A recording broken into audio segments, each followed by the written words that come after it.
Hello, good afternoon. Gagawa tayo ngayon ng chicken macaroni. Eto, pinaano ko na. Malamig na yan. Al dente na ang pagkaluto.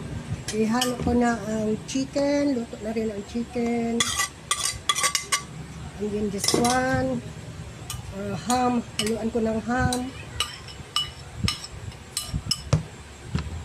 Ano to?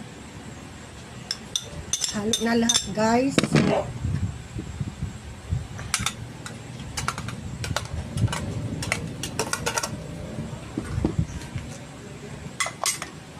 I'm sorry, pero puro kaong ang nabili ko sa kaong ang nabili ko sa supermarket.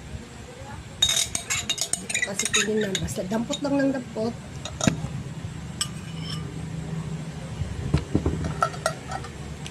Eto pa, parang kaong.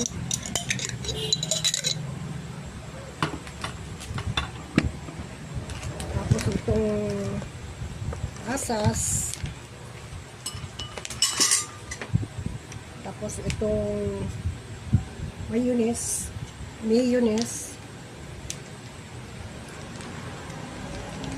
Para creamy. Sarap na yung mayonnaise.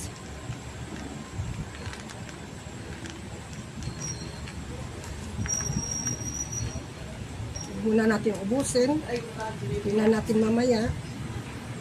And then this one. Magamit ako ng condensed milk. Kasi ang gawa ko ay sweet. Hindi naman sobrang tamis. Katamtaman lang kasi bawal din sa akin ang tamis. Tsaka yung cheese cubes. Ayan. Halo ko na. Cubes ko. And then mix it. Ayos.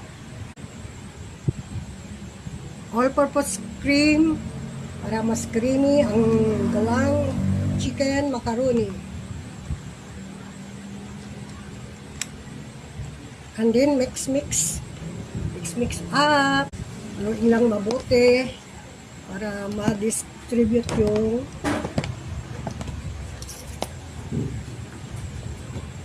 mga ingredients. Tagal na sundan. Nag-isip pa ako ano sabihin. Sige na, guys. Ayan. Tingin ko kulang pa ito ng cream. Hindi pa tapos pag na mix.